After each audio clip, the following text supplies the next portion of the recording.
and welcome to the first November episode of Sports Corner.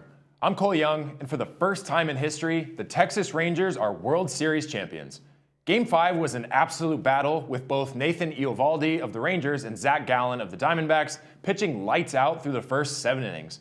Gallen allowed no hits for the Rangers until the 7th inning, and Eovaldi somehow fought his way out of a jam every single inning. Mitch Garver finally got the Rangers on the board with an RBI single in the 7th, and Marcus Semien put the game away with a 2-run homer in the 9th. The Rangers finished the greatest postseason in their history with an unprecedented 11-0 record on the road, including the title-clinching Game 5 Wednesday night.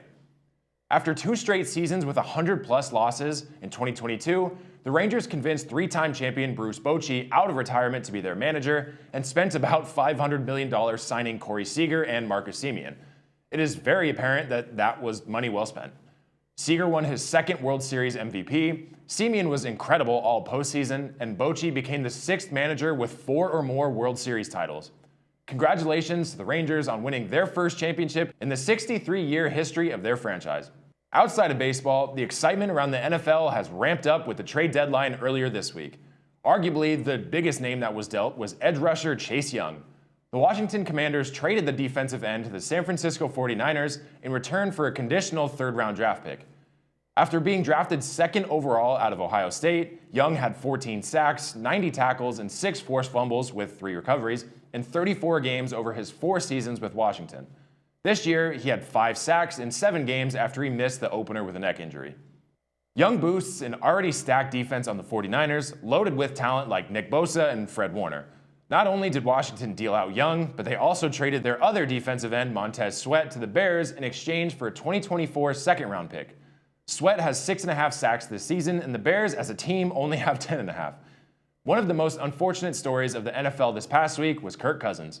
The veteran quarterback was in the process of turning around a struggling Vikings offense, taking down the 49ers last week and then the rival Packers this week. After the win, it was announced Cousins would miss the remainder of the season with a torn Achilles. It's a very large blow to a team that had Super Bowl hopes at the beginning of this season. The Vikings then acquired quarterback Josh Dobbs from the Arizona Cardinals hours before the NFL's trade deadline Tuesday afternoon, giving them a glimmer of hope as they attempt to navigate the remainder of the season without Cousins. The Cleveland Browns announced they traded receiver Donovan Peoples-Jones to the Detroit Lions for a 2025 6th-round pick. The New York Giants traded defensive lineman Leonard Williams to the Seattle Seahawks for a 2024 2nd-round pick and a 2025 5th-round pick, and the Green Bay Packers traded cornerback Rasul Douglas and a 2024 5th-round pick to the Buffalo Bills for a 2024 3rd-round pick.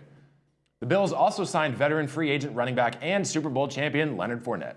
I couldn't talk about the NFL without mentioning one of the biggest upsets in recent NFL history from this past week. The Denver Broncos have officially broken the streak and have finally defeated the Kansas City Chiefs for the first time since Week 2 of the 2015 season. The Chiefs had beaten the Broncos 16 straight times until this last week, when Denver forced 5 turnovers and did not allow a single Chiefs touchdown.